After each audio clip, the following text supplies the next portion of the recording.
ঈশ্বরদী গ্রামের পাকা সড়ক থেকে প্রায় আধা কিলোমিটার পথ পাড়ি দিলেই চোখে পড়বে আমিরুল ইসলামের গরুর খামার। নাম তন্ময় ডেইরি ফার্ম। মাত্র 14,600 টাকা দিয়ে যে খামারের যাত্রা শুরু করেছিলেন, এখন সে খামারে প্রায় 2 কোটি মূল্যের 128টি গরু রয়েছে। শুধু খামারই নয়, এর পাশেই আছে গরুর গোবর থেকে তৈরি বায়োগ্যাস প্ল্যান্ট। শুরু হয়েছে পরিবেশ উপযোগী কেঁচো কম্পোস্ট জৈব সার উৎপাদন। এই বায়োগ্যাস থেকে মেটে বাড়তি জ্বালানির চাহিদা।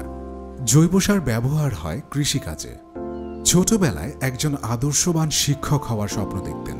বাবার মৃত্যুর পর সেই স্বপ্ন পূরণ করা হয়নি। আমি আমার বাবার একমাত্র সন্তান। বাবার মৃত্যুর পর আমি একটা গাভী ক্রয় করে সংসারের হাল ধরার জন্য গরু পালন শুরু করি। এখন আমার খামারে পরিধি বৃদ্ধি পেয়েছে। প্রতিদিন দুধ বিক্রি হয় 20 থেকে 22,000 টাকা। ঈশ্বরদী গ্রামে যত দূর চোখ যায়, দেখা যায় কৃষকের সবজি ক্ষেতের পাশে একটি করে গরুর খামার। তারা আমিরুল ইসলামের গরুর খামার দেখে অনুপ্রাণিত হয়ে খামার গড়ে তুলেছেন। তারা প্রত্যেকেই এখন স্বাবলম্বী।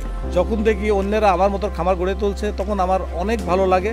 আমি তাদের খামার পরিচালনার পরামর্শ দিয়ে থাকি। আমিরুল ইসলামের শিক্ষক হওয়ার স্বপ্ন ঠিকই পূরণ হয়েছে। তার খামার থেকে হাতে কলমে শিক্ষা গ্রহণের জন্য ব্যক্তিগত ও বিভিন্ন মাধ্যমে 110 থেকে 130 জন পরিদর্শনে আসেন। আমার ইচ্ছা আমার গ্রামটাকে দুগ্ধপল্লীতে পরিণত করা, যেখান থেকে আমাদের ছেলেমেয়েরা স্বল্প মূল্যে দুগ্ধজাতীয় পণ্য এবং পুষ্টিমান খাবার পাবে। তিনি এখন স্বপ্ন দেখেন একটি বড় আকারে দুগ্ধপল্লী গড়ে তোলার।